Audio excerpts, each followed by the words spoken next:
he has been forbidden to touch the candy. Who cares?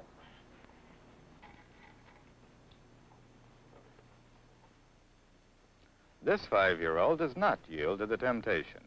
What factors in child growth and development make the difference? To find out, psychologists are exploring the conscience of a child.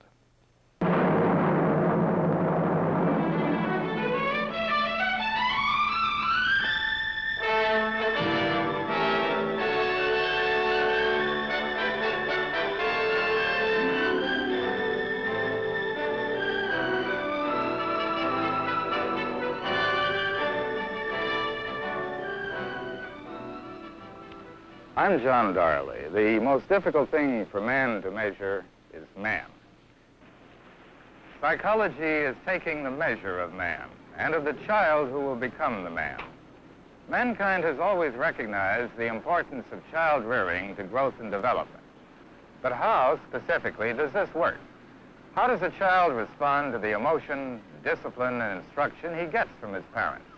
What should parents be and do to help children develop self-control and conscience? At Stanford Village Nursery School in California, Stanford University child psychologists are studying the interrelationships between young children and their parents under the direction of Dr. Robert R. Sears. Susan and Bobby are only 4 years old. How have they managed to learn all these adult mannerisms and attitudes? Freud and other psychological observers have theorized that this kind of learning is a distinctive process called identification. According to identification theory, children learn to behave like their parents because they want to be like their parents. And gradually, as they continue to practice this imitative behavior, they come to think that it in itself is a very good thing to do. But the question is, why do children behave like their parents in the first place? We think it is because of their dependency.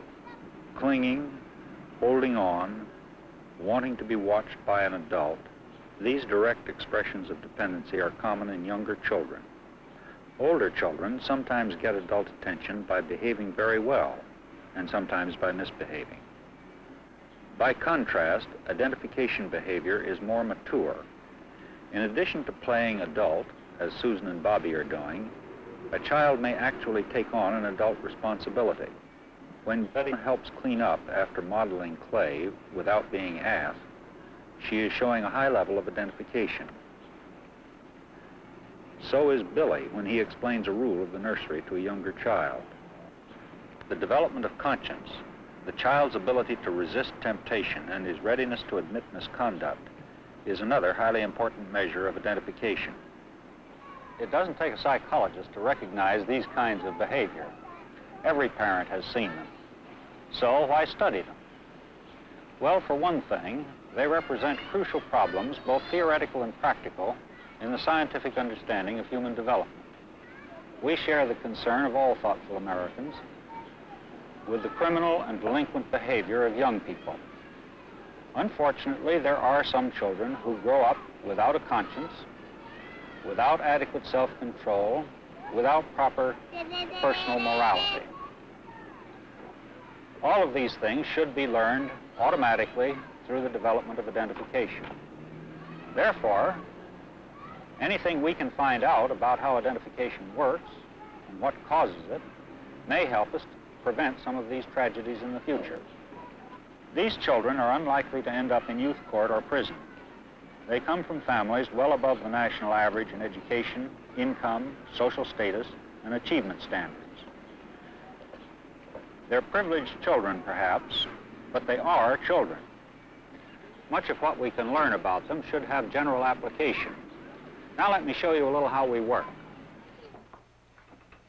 We hypothesize that a child's dependency influences and perhaps to a very considerable degree determines the level of identification that he shows. So the first question we ask is, how dependent is he? How does he demonstrate his dependency? What does he do when he's with his mother, who is a very important person in his young life? In the Mother Busy experiment, the 21 boys in our experiment average ratings of 3 on a 5-point scale, in which 5 is the most dependent. For the last 5 minutes, Matthew's mother is concentrated on filling out a questionnaire. Unknown to Matthew, observers behind this one-way mirror are keeping scores on his behavior. How many times he tries to interrupt his mother, and the way he does it. This might range from a quiet comment or question to pouting and whining. The observers also record the mother's responses, whether she's punitive, preoccupied, or receptive to Matthew's dependent behavior. Where's the shopper, Mama? Rugs? Again? Honey, I'm busy now. I can't talk to you. Now, after 8 minutes, Matthew accepts the fact that his mother is busy, and he amuses himself. Matthew is quite low in his dependency toward his mother and would receive a rating of 1. This is the least dependent of children in our group. Now, here is Eddie, another 5-year-old boy, going through the same experience with his mother.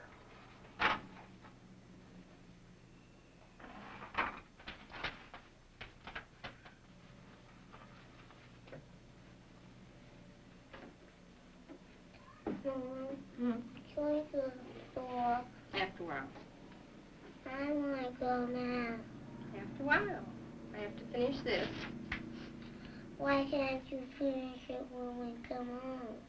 Because I want to finish it now. No. Why?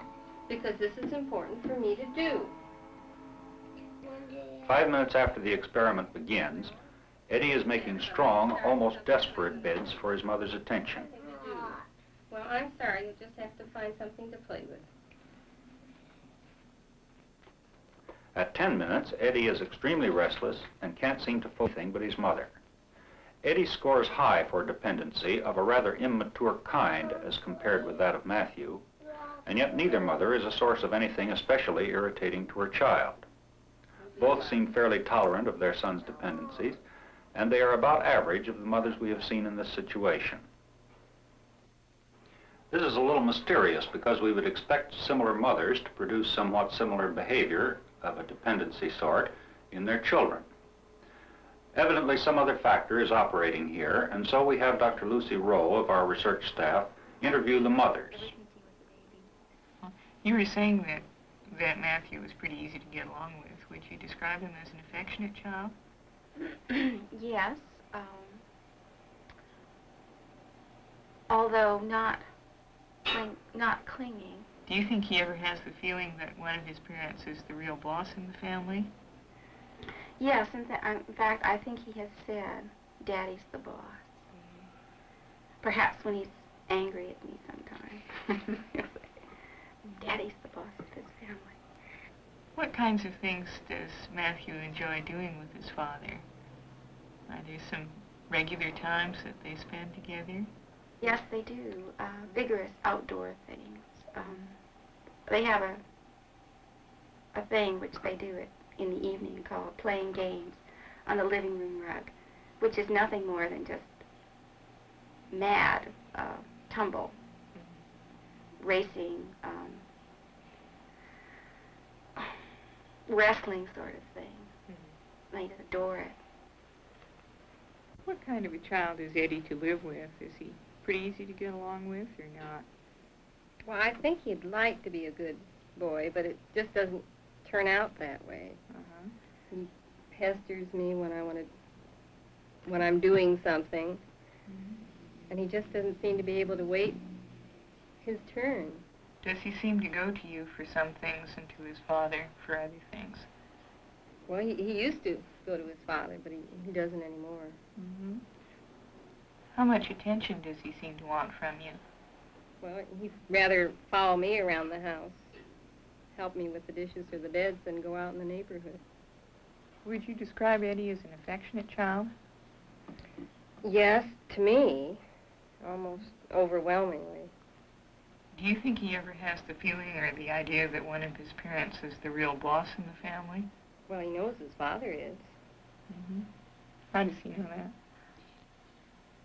Well, when Daddy comes home from work, he has to have eaten, had his bath, and be ready for bed, so it's the hug and the kiss, and that's the end of Eddie.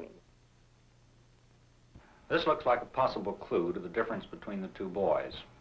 Matthew's father is described as warm and outgoing, while Eddie's father sounds as if he were cold and somewhat withdrawn, perhaps even a little anxious.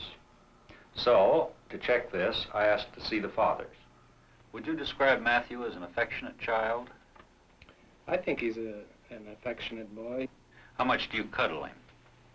Well, I don't really cuddle him very much in the strict sense of the word, the way I think about it, but I like to be with him, and if we were going on a walk, looking at birds or doing something like that, why sometimes he holds onto my hand, or he wants me to do things that make him feel like we have some kind of a relationship together.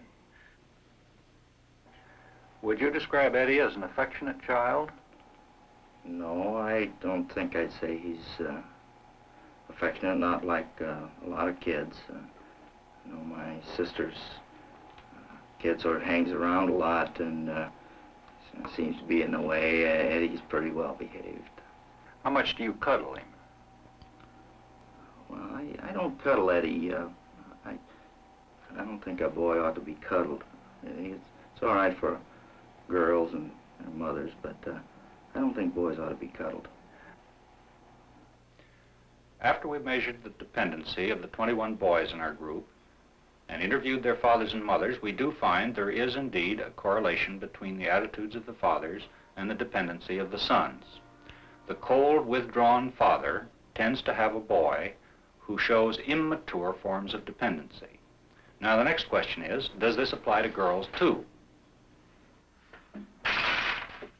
After we have examined the data from all 19 of our girls, we find very little relationship between the father's attitudes and the girl's dependency.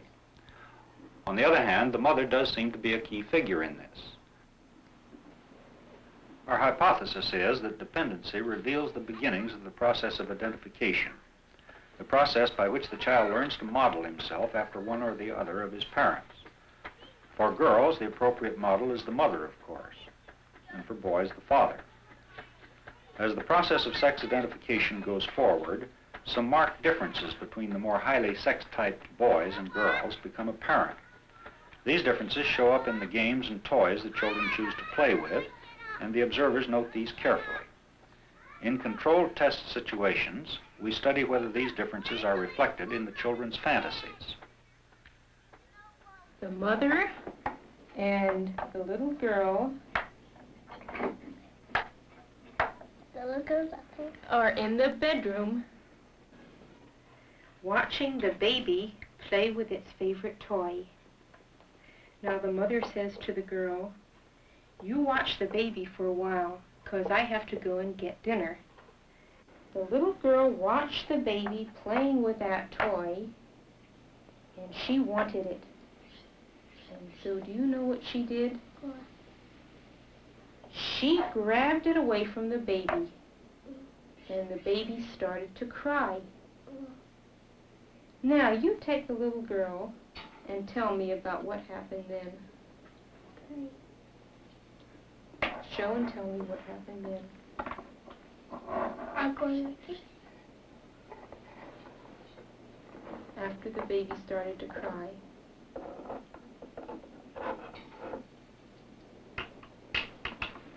Mommy said naughty. Mommy said, naughty girl. Mommy took it away and gave it back. Took it away and gave Both it these back. girls showed story completions that are typically mature and typically feminine. Neither of the girls, of course, showed any violent physical punishment. Well, now, what about boys in this The baby situation? began to cry. Then what happened?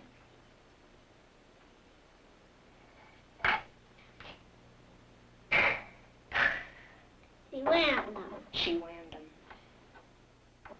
Now you take the boy and tell me what happened then. The mother went over and smacked him. And the boy went, wah! This turns out to be quite typical of boys. Misbehavior leads to spanking, to physical violence. This holds true even for boys who have never in their lives been spanked. Boys, it seems, see aggression everywhere. All this talk of misbehavior and punishment and what is naughty and what is not gives us an indication of the development of some degree of moral judgment. This is the glimmerings and beginnings of conscience. And conscience is the object of our search. The next experiment brings us closer to it. In this, we are able to get measurements of two things. First, how well the child is able to resist temptation, and second, how much he tries to impose his standards of conscience, whatever these may be, on another and younger child. Betty has high scores for mature dependency and sex-appropriate behavior. The question is whether these traits are connected with the development of self-control. If they are, Betty will resist a long time in this situation. She's been brought into the room and left alone with a few dull toys and a big bowl of candy. She's been told she must not touch the candy.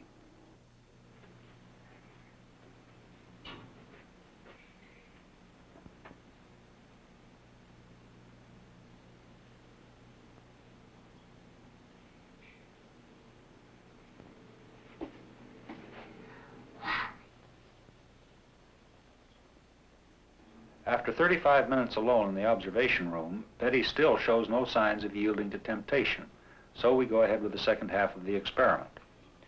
The researcher tells a younger child that some very special candy is waiting for her in the other room. Here she comes to get it.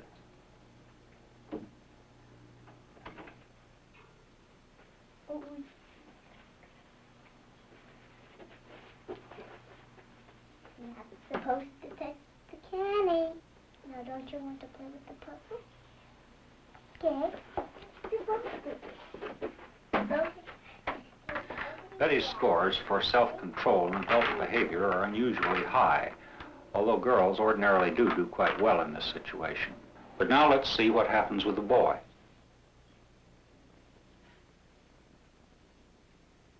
Johnny has a fairly high resistance to temptation.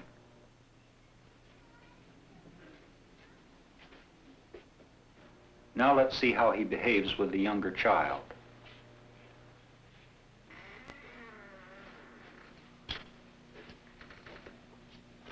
Oh, Michael.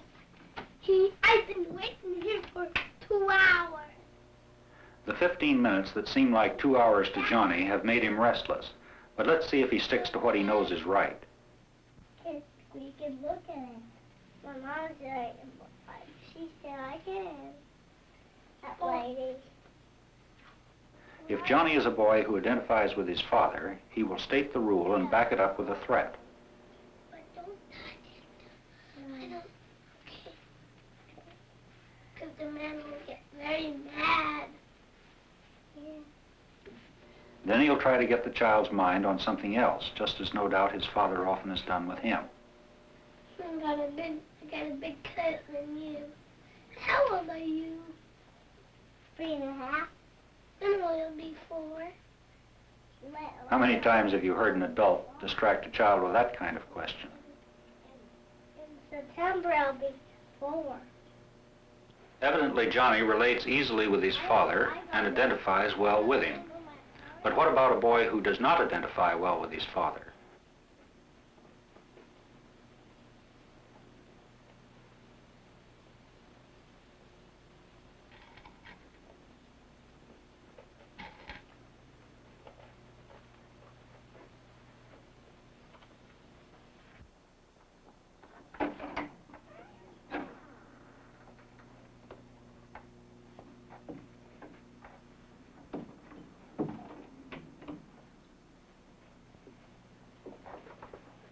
This man said you better not take one. He said I could take one when I come in. Eddie does not show a strong conscience, and his behavior with the younger boy is immature. If he identified more strongly with his father, he might face such situations more maturely. Conscience consists of a lot more than just resistance to temptation. As every parent knows, no 4- or 5-year-old child is a paragon of virtue. They all yield to temptation sometimes. The really important question is, what happens next? Does the child feel guilty? Does he confess quickly and easily? Or does he not confess at all? In order to answer these questions, we've devised another test situation. And this one has a very fancy name. We call it the case of the disappearing hamster. Later you can play with them. But first I want you to help me. Look over here in the box, Chris. See? See the hamster? I'm building a cage for him, but sometimes he crawls out the sides and he gets out. So I have to watch him very carefully, and I have this newspaper, and I just push him gently down if he gets out. What I would like you to do is to watch him for me while I go get a top to build for the top of this cage so he doesn't get out. Will you watch him for me now? Be careful, because he's a very special pet of mine. I will. Okay, you watch him, and I'm going to go make a top. This is the age-old struggle between duty and pleasure, reduced to the scale of a child's world. In this experiment, we want to make sure that pleasure will have a high price. The moment the child moves toward the toys, we pull a string, and the hamster disappears through a trapdoor.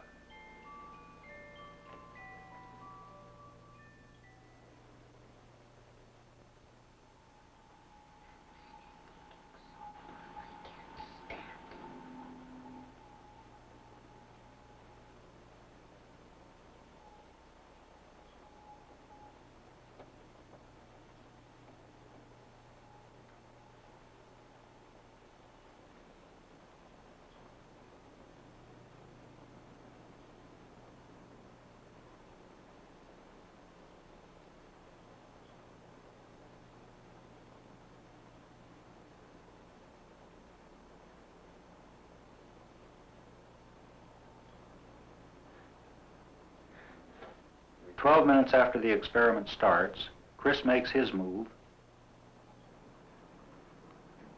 and we make ours.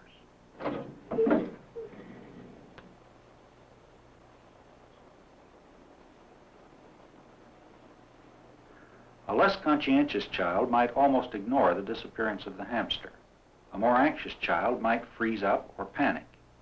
At this point in the test, Chris is reacting quite maturely. He shows concern about neglecting his duty, and he's trying to do something about it. But of course he won't find the hamster, because we want to see how he reacts when the psychologist returns to the observation room. Hi, how did it go? What happened to the hamster? I don't know. Did he go away? Did you play with the toys? Didn't you watch him? Were you watching him all the time? Did you stop watching him for a little while? Yeah, because it took you too long to get here. Oh, it took me too long to get here, so you stopped watching him. Well, maybe we can find him. Sometimes he gets down on the floor in here. Think you could help me find him? Sure. Oh, look. He's climbed into this box. There he is. So he didn't get away. Throughout the experiment, Chris had a high level of resistance to temptation. And when he did yield, and the hamster disappeared, he acted as if he felt personally responsible. Then he confessed readily to the psychologist. Putting together all test scores and the observations we have on Chris and both his parents, we come to the conclusion that he identifies rather strongly with his father, and he shows quite mature forms of behavior toward both his parents. At this stage in the hamster experiment, Joan has been standing at her post for 27 minutes. That's a very long time in a little girl's life.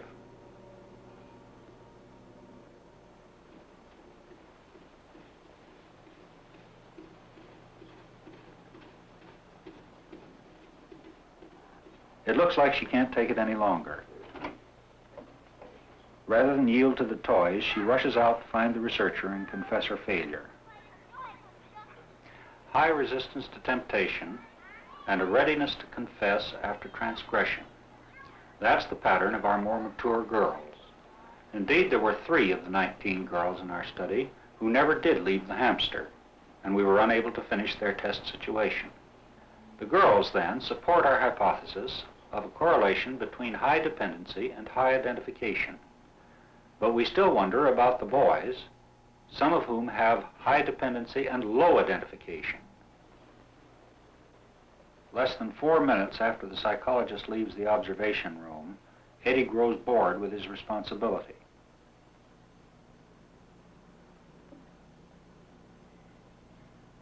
temptation of the toys is too great for him.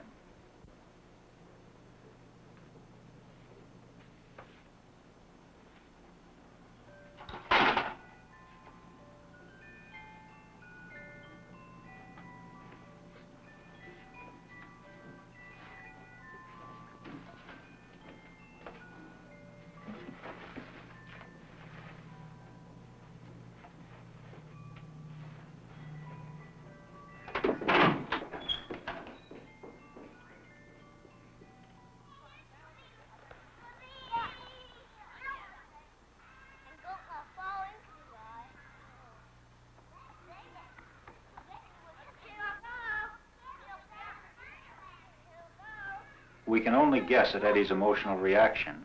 He appears to be tied in knots.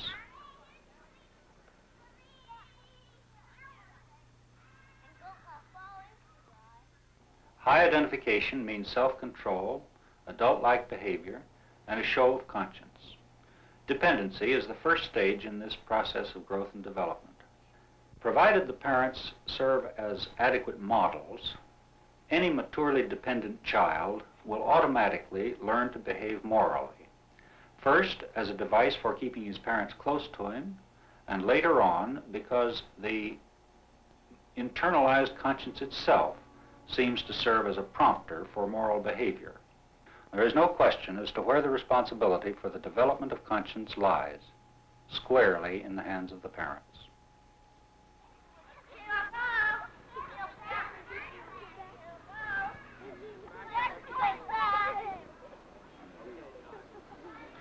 The work of Dr. Sears and his colleagues at Stanford University is basic psychological research. While it should not be taken as a guide to child-rearing practices, it does shed some light on child growth and development. In 1762, Jean-Jacques Rousseau wrote that the observation of children was an art which would be of immense value to us, but of which fathers and schoolmasters have not as yet learned the first rudiments. 200 years later, it can be said that psychology has begun the difficult and complex task of making the observation of children a science. With this science, we hope eventually to aid man in his understanding of himself.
Next week, Focus on Behavior explores perception. Are we born to perceive our world, or do we learn to perceive it? The subject, a world to perceive. This is NET, National Educational Television.